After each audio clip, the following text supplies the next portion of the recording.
A comunicação e a interdisciplinaridade.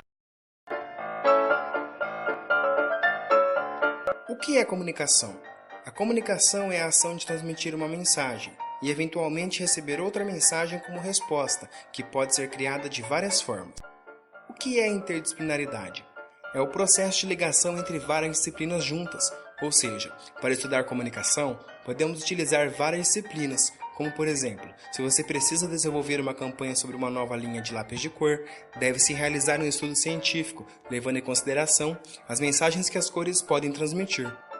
O objeto da comunicação está relacionado com o modo de como as pessoas, a sociedade, o público se relacionam com os meios de comunicação de massa, como a televisão, o rádio, revista, outdoor, jornal e internet, ou seja, com tudo que podemos ver, ouvir e tocar.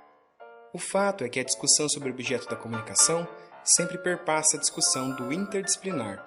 Discutir sobre determinado objeto da comunicação sempre ultrapassa a discussão sobre as relações que ele pode ter entre duas ou mais disciplinas ou ramos de conhecimento.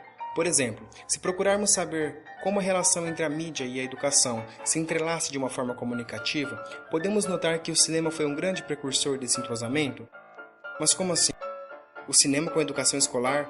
Sim, pense bem, cinema passou a ser cada vez mais comum em nosso cotidiano, especialmente com o desenvolvimento das tecnologias que facilitou sua propagação no meio da mídia e, consequentemente, determinados assuntos abordados no cinema serviram como forma de estudo para a educação, gerando debates mais qualificados nas salas de aulas com uma metodologia mais dinâmica. Agora vamos falar um pouco sobre as fases do pensamento comunicacional, que foram divididas em 5 fases.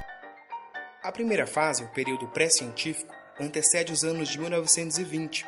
Nela se aponta a consolidação de uma imprensa que surge na invenção dos tipos móveis, a prensa Gutenberg, em metal, até seu emprego regular e sistemático com os periódicos cotidianos do final do século XIX.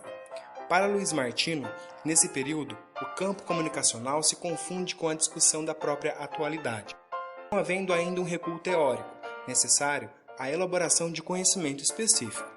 Na segunda fase, que foi no período de 1920 e 1930, Martino diz que abre uma possibilidade de discutir os efeitos e influência da imprensa, do telefone e do telégrafo, com base no então método científico.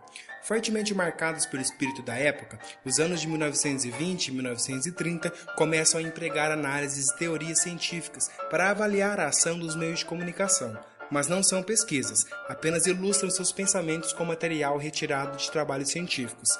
Trata-se de uma primeira aproximação com a ciência, mas ainda não são propriamente trabalhos científicos. Já a terceira fase é marcada pelo contexto da Segunda Guerra Mundial e a demanda de tratamento da informação, seja de cunho civil ou militar.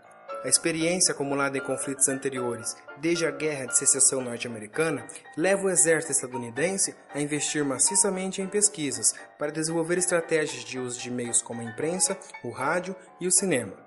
Psicólogos, cientistas, políticos e sociólogos são mobilizados para dar conta da questão e põem em marcha um processo que culminará com o desenho de um domínio de pesquisas e conhecimentos relativos à comunicação mediada. O campo é constituído pela contribuição das várias disciplinas envolvidas, com processos comunicacionais de um modo geral, psicologia, sociologia, ciências políticas, linguísticas, etc. A quarta fase foi marcada pelo período cético, ou seja, existe uma recusa na aceitação da ideia ou teoria. Nesta fase, que foi entre 1960 e 1970, iniciam-se os debates epistemológicos e o trabalho de sistematização teórica. Para Luiz Martino, é a interdisciplinaridade que prevalece e se impõe, não obstante suas contradições como pano de fundo do pensamento epistemológico. O campo é percebido como interdisciplinar, seja porque se trata de uma etapa em seu desenvolvimento, seja porque isso vem de sua própria natureza do fenômeno em questão.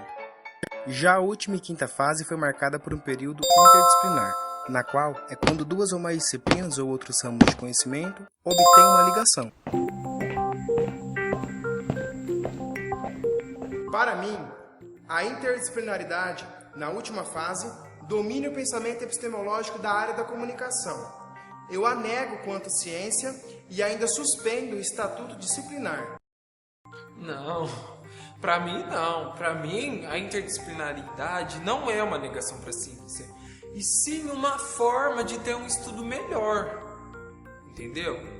Eu não acho que se a gente tiver um estudo todo esmigalhado vai funcionar. Eu acho que nós devemos ter um estudo todo detalhado e o mais aprofundado possível. Eu creio nisso. É verdade. Trabalhar de maneira integrada não anula o seu conhecimento, e sim o fortalece, reafirmando suas fronteiras. Então, assim, para mim, nós devemos abranger os nossos estudos. Como assim abranger os nossos estudos? Abranger de uma forma de, como eu posso dizer, assimilação. Essa é a palavra. Eu vou assimilar assuntos que estão relacionados com o que eu quero pesquisar, com o que eu quero saber e com o que eu quero conhecer. Porque dessa forma eu vou estar enriquecendo o que eu estou buscando. Então eu vou poder relacionar aquele assunto com aquilo, aquilo lá, e o meu trabalho vai ficar mais rico. E eu vou entender melhor e poder explicar melhor. Essa é a vantagem. Por exemplo, se as pessoas estudam comunicação, por que a comunicação não pode estudar outras áreas?